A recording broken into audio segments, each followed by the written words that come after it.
Good day. Today is May 11th, 2022. I'm Derek Fildebrandt, publisher of the Western Standard, and you're watching The Pipeline.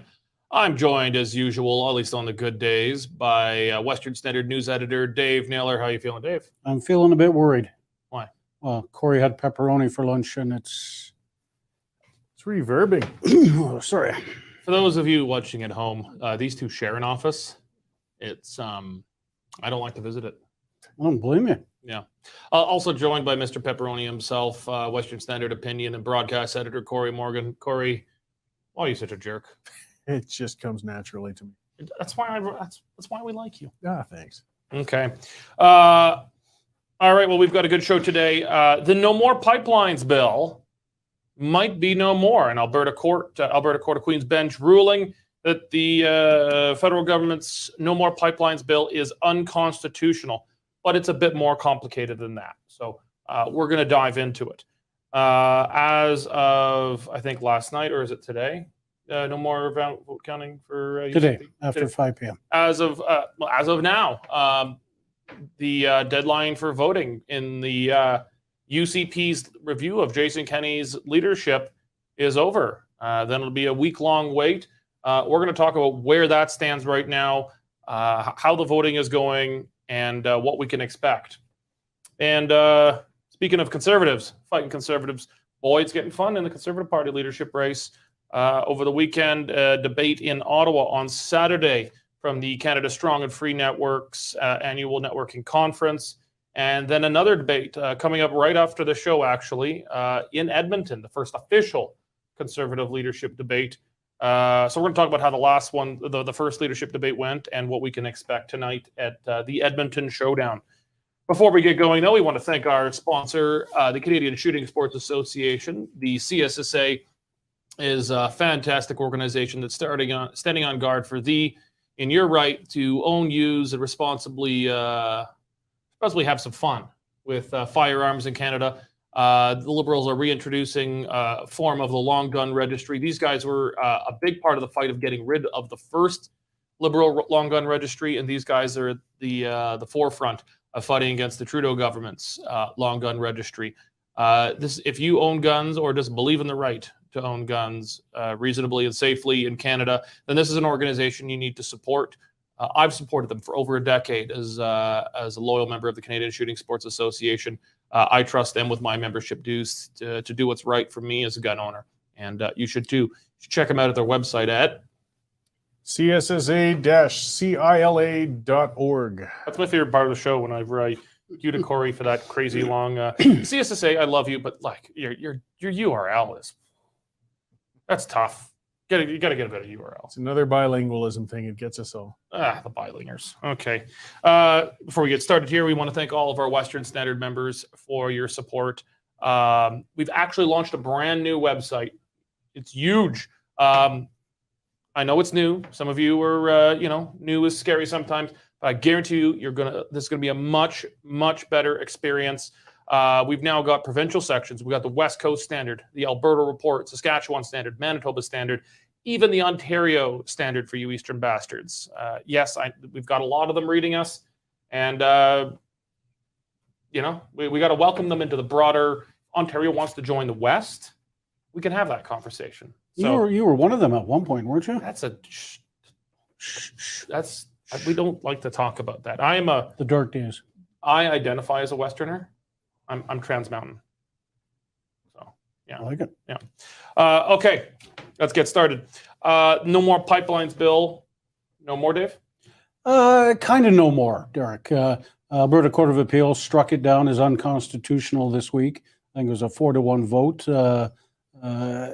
and basically said it infringed on provincial authority. Jason Kenney had a jump in his step that day, and he was excited, wasn't he, Cory? He was a huge smile, big win for Alberta, historic day, all that kind of rhetoric. Our beloved Prime Minister Trudeau stood up in the House of Commons and said, "Don't get so excited, Alberta." He plans on taking it to the Supreme Court. And he took the time to remind everybody that the last time this happened, when Alberta ruled that the carbon tax was unconstitutional, he took it to the Supreme Court and the carbon tax was declared constitutional, and Alberta lost. So I think Trudeau's basically saying, hey, you may have won the battle, but the war is still continuing. I know he said the exact phrasing was interesting. And he said, there's a question period point. He said, that Alberta court, as if it doesn't really matter because it's an Alberta court. You know what matters? The court in Ottawa stacked by Liberals. That's the only court that matters. And he's actually not wrong. At the end of the day, that's the one that matters. As Cory pointed out in his show, a lot of Liberal appointed judges in the Supreme Court from Eastern Canada. Well, and even the Harper appointed judges on that bench they tend to rule pretty liberal. It's, people like to criticize the American Supreme Court for being politicized, that there's conservative and liberal judges. In Canada, we just have liberal judges.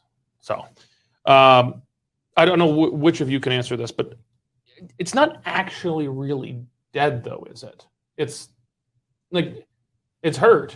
It's a flesh. It's a wound. It's not really dead, is it? No, I don't think so. And the final ruling will come through the Supreme Court, and only they can drive a stake through its heart completely. So yeah, it remains to be seen. It's I don't know if it's on life support. I don't know if it's that bad, but it's been injured, no doubt about that. It was a big blow because don't forget other provinces. I think it was Saskatchewan and Ontario also joined in with Alberta in appealing against it. So it's not just Alberta that's upset about the law. It's it was other provinces too. So it's not quite dead, but hopefully soon. Cory, Trudeau has said he's going to appeal this. How important politically do you think this bill really is to the Liberals? I'm not sure how many voters they get from it. That's a good question to put out on, because I don't think this is a burning issue for Central Canada where his voters are anyways. So I don't know how much capital he might invest into fighting this. I mean, he's a stubborn, prideful guy, though. I mean, we see that personally, I think, with the vaccine mandates. He won't drop them just because he's still ticked off because people pushed back on it. And when it comes to this, he might dig his heels in, even if it's not really going to do him any benefit. I mean, a reasonable prime minister would say, because there was a dissenting opinion, we get some things, maybe we can put this back in and look at amendments then, or things like that. But he's gone straight to saying we're going to appeal it. I don't know how politically good that is for him, but it won't be bad either. I mean, if he wins the appeal, it's only going to infuriate the West, but they already despise him. So go ahead. Sorry, I've always said Trudeau's safe as long as it's not affecting people economically wise. Now Central Canada is paying over $2 a liter for gasoline. They're dealing with 6.7% inflation. We did a story today on people are having to take second jobs. They're having to postpone their retirement. It is starting to hit home economically now in Canada. And people might think, okay, well, yeah, geez, maybe a pipeline, we could save some gas, or, that tech mind thing sure sounds good now, doesn't it? Like, beating on energy infrastructure doesn't look as good today as it did 2 years ago. Well, those are indulgence virtues. Like this hardcore environmentalism it's an indulgence virtue. Societies can only afford to do that when there's a society of plenty and there's enough wealth creators that you can suck that money out of. But I think as things are changing, as inflation runs out of control, as supply lines are blocked up, I think a lot of these very bourgeois, nice to have virtues become a lot less convenient for regular people. Cory, I'm going to come back to you again. Jason Kenney, as Dave said, he was pretty happy about this. He hasn't had a lot of good news in a lot of time. For the sake of argument, let's say he sticks around. Let's say a week from today, UCP members decide it's a good idea to keep this guy. Is this going to be a significant win for Kenney politically if he is able to stick around? Yes, because I'm sure he wishes this ruling came 2 weeks ago, because it's not going to do much difference, benefit for the voting as far as that goes. But as you said, let's assume he's still there afterwards. He's going to have a very shaky party, even if he's won that leadership. He's going to have to pull in some unity, and he's still going to have to convince them to not cross the floor, not join other parties. He's going to have to say we've accomplished something. And this is one thing he can point at. He can say, I stood up to Ottawa and we won. Because people did say, Notley and others said, you're wasting your time, quit taking this stuff to the courts. In this case, Kenney was right. He took it to the courts. They ruled in Alberta's favor, and it gives him some political capital to work with. So yeah, he's pretty happy about this. It gives him something to talk about, because he doesn't have a lot really of substance otherwise. I I guess I'll put it to you, Dave. Do you think this is going to have any kind of serious impact on the Conservative leadership race and the debate we're going to get to tonight? Well, it's a good question. I think Roman Baber put out a thing today saying, end to equalization. So I think, it's right now it's all the arguments all kind of done. Now we just have to wait however long it takes the Supreme Court to rule on it. But yeah, if a candidate starts strongly supporting that kind of thing, and clearly differentiates himself from the other, it could be a good vote getter for them. I don't know. I'm not sure there's really. I think this is one of the issues where all the candidates tend to be on the right side here. They all tend to be fairly pro-pipeline. Even Charest, he's been offside in a lot of issues, but has tended, I think, to be fairly pro-pipeline. Well, as he keeps reminding everybody, the last pipeline that was built was through his province and was him, right? So, yeah, it carried money straight from Alberta. Straight from Alberta, and equalization. Straight into Quebec City. Exactly. Yeah. Okay. Well, segue now to the Kenney leadership vote. Voting ends right now, pretty much, and the results will be released approximately this time next week on a special edition of the pipeline. Actually, it will be a special edition of the pipeline. I guess sort of programming note. We're going to have extended live coverage beginning at 3:45 Wednesday next week. The results will be expected sometime between 4 o'clock and 6 o'clock. And so we're going to be in here. We're going to have a ton of special guests.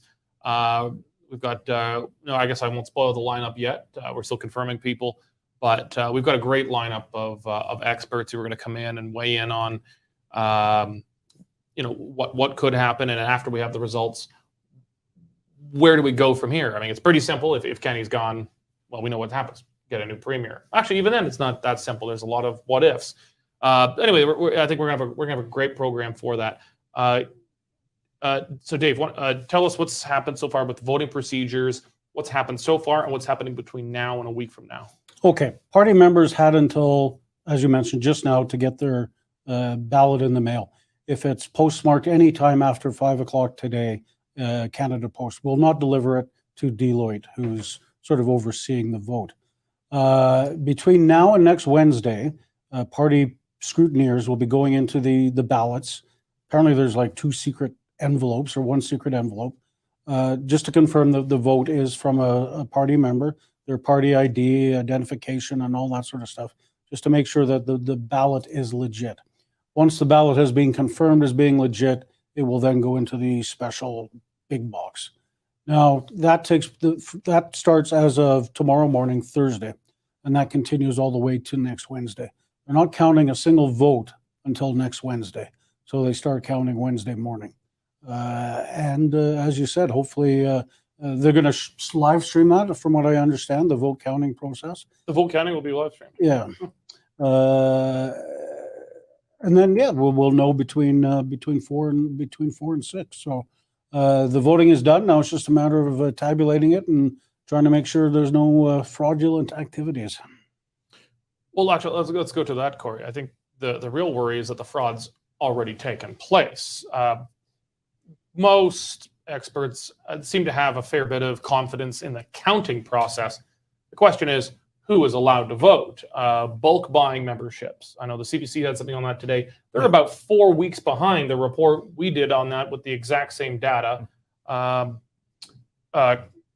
are people still raising concerns about the legitimacy of the vote right now? Well, they're raising concerns, but I mean, it doesn't look like it's going to matter. At this point, it's by the time Wednesday comes around, I mean, Elections Alberta has stayed mum about whether they're actually going to follow through with an investigation. They know it's been brought to them. I mean, this is all uncharted too. When did you ever expect Elections Alberta to deal with a leadership review? It's not even a nomination or a leadership race.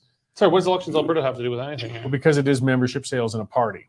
Oh yes, well, because it's illegal. Yeah, for others. So, but I mean, that will definitely not be resolved by next Wednesday. Mm-hmm. So again, the questions will come on whether people will trust the results after that. I mean, as you said, we'll trust the counting, but there's a lot of voices speaking up, raising concerns, and they're going to be raising concerns no matter what the results are. I don't know.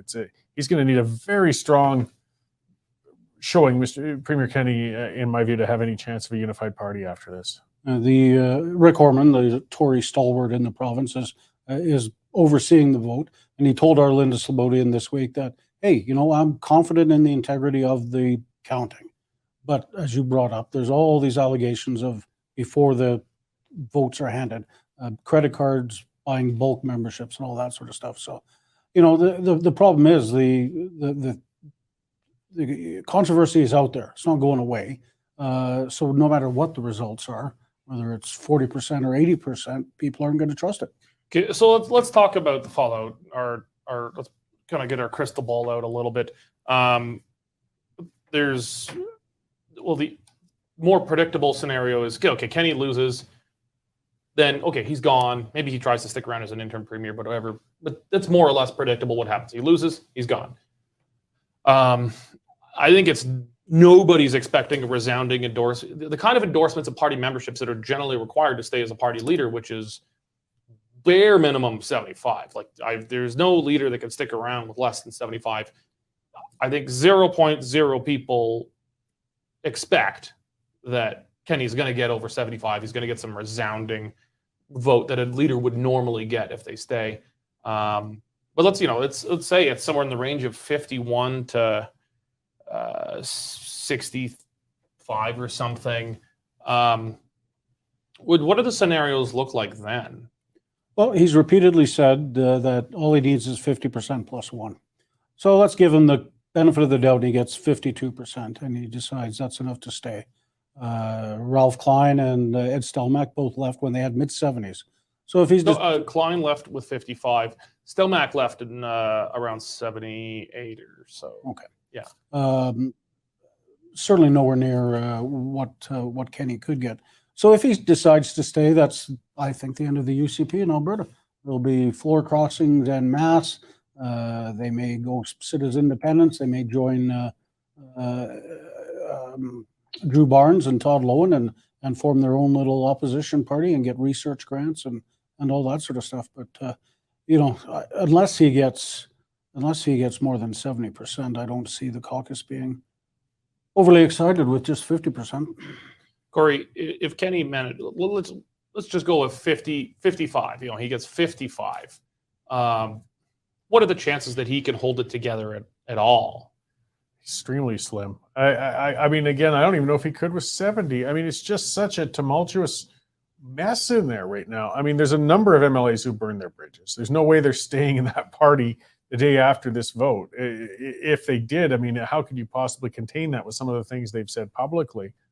I just don't know. I mean, he's got to have some sort of card up his sleeve, or he's just riding the tiger right now, because I don't see a good outcome. There's so much malcontent. We can't forget, this is just a measure of the membership.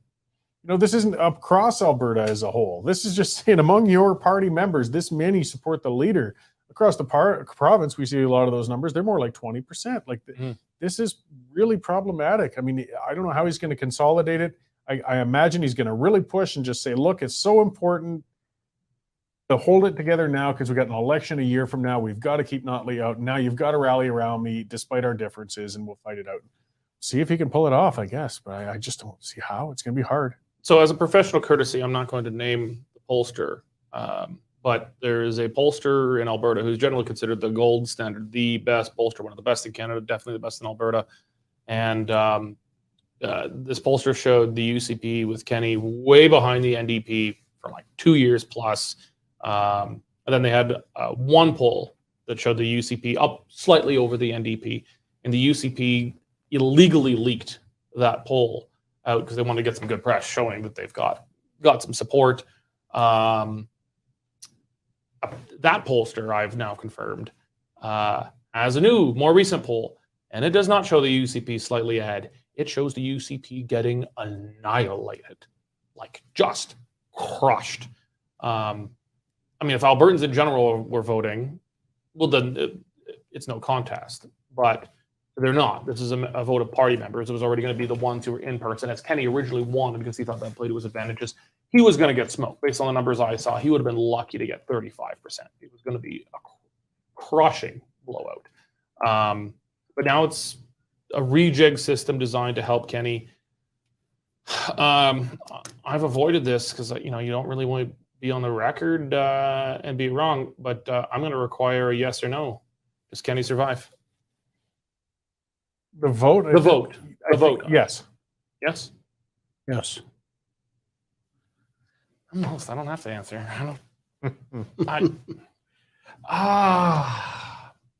No. No.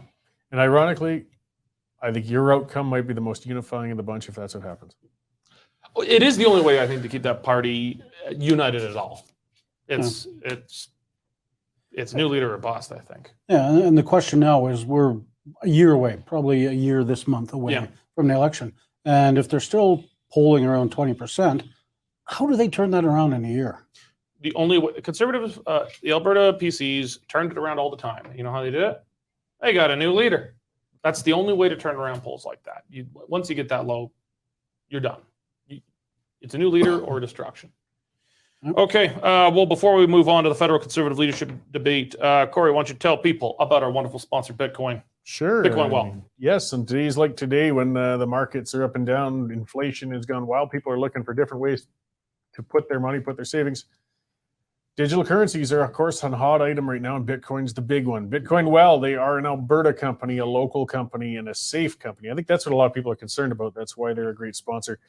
There's a million companies out there offering you their services, talking about how you should give them your money, but of course, you never know which ones are trustworthy or legit.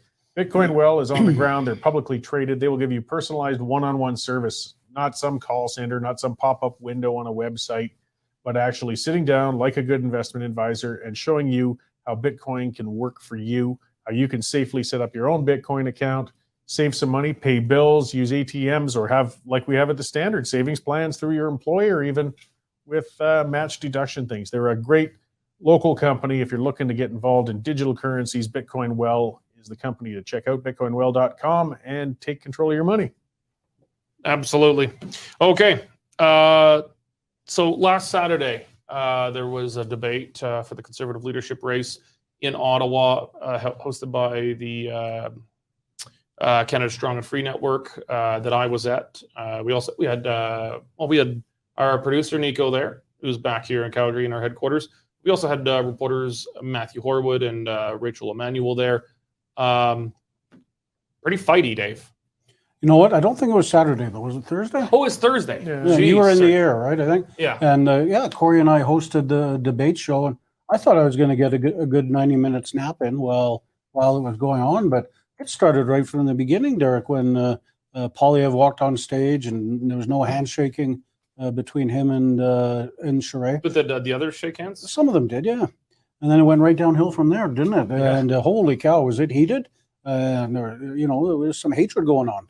It was quite an exciting, Dwayne Barath, the respected political scientist out of Mount Royal University, says it was the wildest political debate he's ever seen. And that's saying something. So it was sure more interesting than watching that last federal leaders debate on CBC, which was sleep-inducing. Highly entertaining. Some great shots going both ways.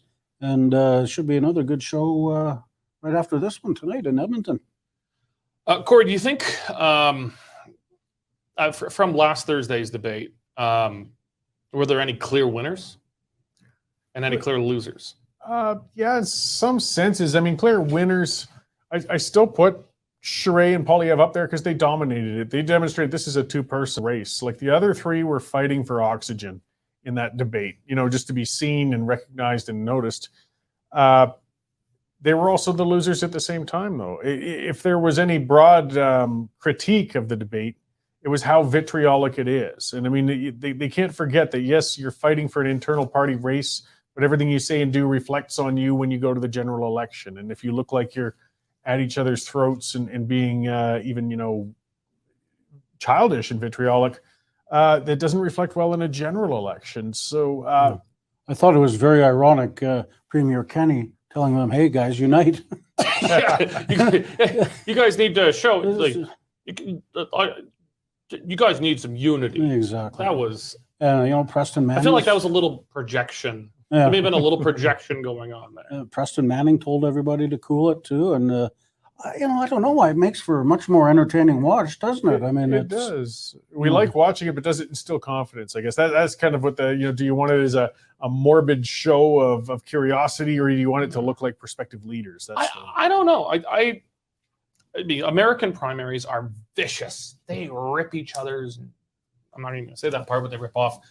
You remember, Trump would sit there talking about little Marco and low energy. I remember when he's called Jeb Bush low energy Jeb, and then the camera went to Jeb Bush, and you could see him deflate like a balloon, just went boo. These things. Yes, it was the same on the Democrat side. Maybe not as colorful without Trump. Well, she was vicious with Biden, questioning his mental capacities and things, and now she's the vice president. Well, yeah, she's in charge now. I don't know. I'm not convinced that these things are always going to reflect badly in the public. In fact, I think it's better because you're battle testing a leader. Like you had Aaron O'Toole. He went through the last leadership race with no discernible differences with Peter MacKay. Leslie Lewis was different, but she was still too green to really land a punch of any kind. She was too nice. So like guys like Aaron O'Toole and Andrew Scheer, these were like generals leading troops onto the field who had never fought the battle themselves. I don't know. I think when you go through a hard campaign like this, there's a better chance you're going to have a leader who comes out the other side who can take it and give it. Yeah, when Polyev was attacking Shrey on Huawei, that was Huawei. All right, that's what I can't say. You can't say Polyev. Polyev knows how to say Huawei. When Polyev was attacking him on that issue, how much, Mr. Shrey? How much? How much did you get paid? How much? How much? I think, some people found it annoying. I thought it was, hey, if this is the way he's going to go after Trudeau in question period, that is going to be awesome. Yeah. Right? So he's done. You've seen everybody see these little clips on YouTube and Facebook of him grilling someone at a committee or in question period. He'll ask like, okay, how much did this cost? And this liberal will not answer the question. He'll just say, how much? Yeah. Number, please. If you could just provide just a $sign and a number behind it, that'd be lovely. Thank you. How much? That's a great imitation for the guy whose name you can't pronounce. You like my Polyev impression? There you go. Yeah, that's a great impression. Yeah. Okay. Now do Shrey. No. Need a perm. Yeah. Yeah. I don't know. I think they're going to come out stronger from it, and it's definitely playing to. Shrey is generally considered a good debater, but he's from a different era. I mean, when he was running, 97, he was running for. He was the last time he was PC leader on a national campaign. At that time, he got 14 seats or something. He, guys like me were in the third grade, and I think he's having a hard time connecting. It's just a very different style of politics. And these debates play exactly to Polyever's strengths. But I think you were right, Cory, that this is clearly a two-man race. The other ones are struggling to get oxygen because they're just not aggressive enough. Acheson, I have no idea. Is he on your show tomorrow? No, he might come in on Friday. We're looking to have him, and Roman Baber might be coming in tomorrow. We're grabbing these guys while they're in Alberta. And Acheson, he impressed some people in the sense that he came across actually, though, as a good, calm voice of reason. So he kind of stood out in that he did being relaxed. But does that win you or not? He came across as more level-headed and whatnot than maybe some of the more combative combatants. But it didn't seem like he had any policy, just other than we need to get along, we need to unite. That was really all he had to say. So I was being interviewed by Matthew on the floor of the debate there after it was over, and he asked me, do you think Acheson was the least visible candidate on the stage? And I said, no, it was Patrick Brown. Patrick Brown just skipped the debate. He apparently said there was no votes in that room for him to get. It was a bunch of wackos and yahoos or something. Very interesting message to take towards the biggest annual gathering of conservatives nationally, except if they were to gather for a Kenney Leadership Review, that exempting. And a lot of the movers and shakers of Canada's conservative movement, tons of conservative caucus members were there. And he says there's no votes to be had there. What the hell is Patrick Brown doing?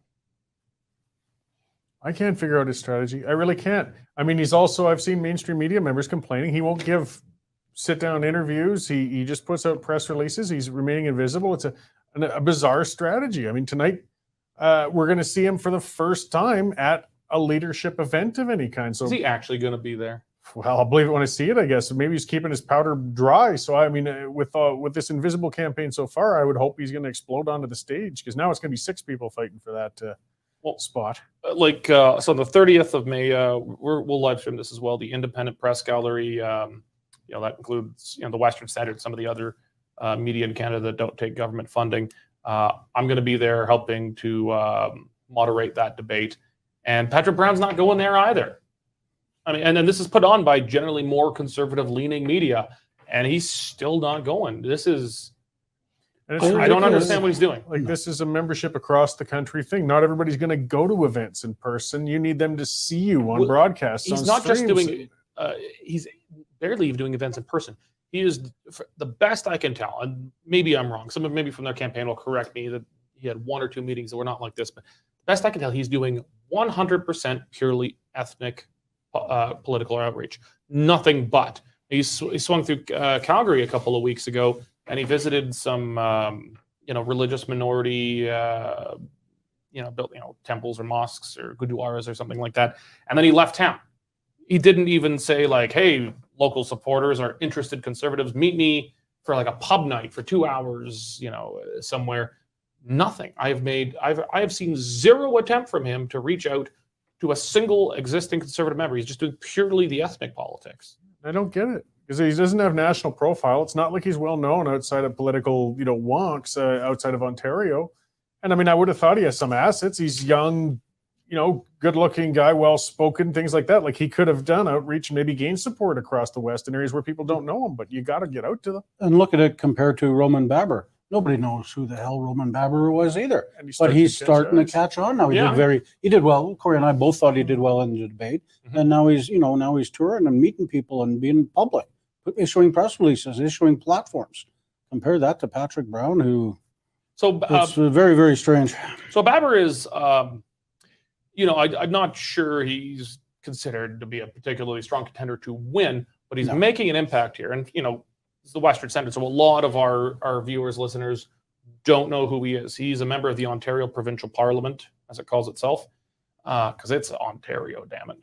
And although I think we should call ours a parliament, or we should go Quebec. Quebec calls theirs a National Assembly. I think we should have the Alberta National Assembly. Why not? Quebec does it. Why not? Sure. And he was kicked out of the Ontario PC Party caucus by Doug Ford for opposing lockdowns and vaccine mandates, mandatory masking, that kind of stuff. So he's become kind of a folk hero in the anti-lockdown movement in Ontario, much less known out west here. But he's making a play for it. He released a statement today, which is far and away the most aggressive Western-friendly policy we've seen on equalization from any candidate at the federal level, period. He outflanks Maxime Bernier on equalization now. He said he will end equalization, just completely kill it. Even Bernier doesn't go that far. So it's quite extraordinary. One thing I heard from several people after the debate in Ottawa last Thursday, as I heard a few people tell me he's not going to win, and I think Polliver should probably win in the end, but I'm going to give Baber my first ballot because I think he's earned it. He put his political ass on the line in Ontario, gotten kicked out of the Ontario PC Party by Lockdown Ford. He's stuck his neck out. He's putting out the right policies. So, I heard from several people. I don't know how widespread this will be, but people who say, I'm going to mark first ballot for Baber. He's probably going to get knocked off, in the earlier rounds of voting. And then your second ballot will go to Polliver. Do you think that's his strategy here? Is it to win, or is it just to have an impact, put himself on a national stage, maybe set himself up for a seat in the federal parliament since he's been kicked out? He can't win his independence in Canada, really. No. Well, that's exactly what he's doing. And surely in his heart of hearts, he knows he's not going to win, but he can get himself a national profile out of this. He can, be the hero to the right, and set himself up for the next campaign where he runs as a federal conservative, gets a seat in Parliament, and becomes a cabinet minister. Absolutely. Easy peasy. And he's come across well. Like when he first surfaced, I'd only heard a little bit about him before. When I had him on the show, actually, that was prior to the debate. No, this was good and calm and reasoned, because you kind of wonder. I mean, we get some kind of flaky members of the legislatures across the country now and then, and he might be a bit out there and on the fringe. But no, he's clearly showing there's more to him than just a rebellious MPP in Ontario. And to make that leap from there into a federal seat, he's showing the world that he is a rational, good politician, and I think he's positioning his future. And he's a young guy; he could be going places. Mm-hmm.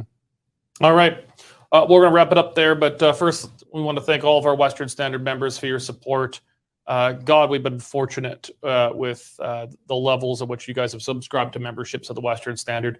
We're one of the only media left in Canada that refuse to accept federal government bribes and bailouts here. With the Western Standard, if you become a member, you're going to get unlimited access to bailout-free Western media based at our Calgary headquarters, with bureaus right across the West and now in the Lions Den itself in Ottawa.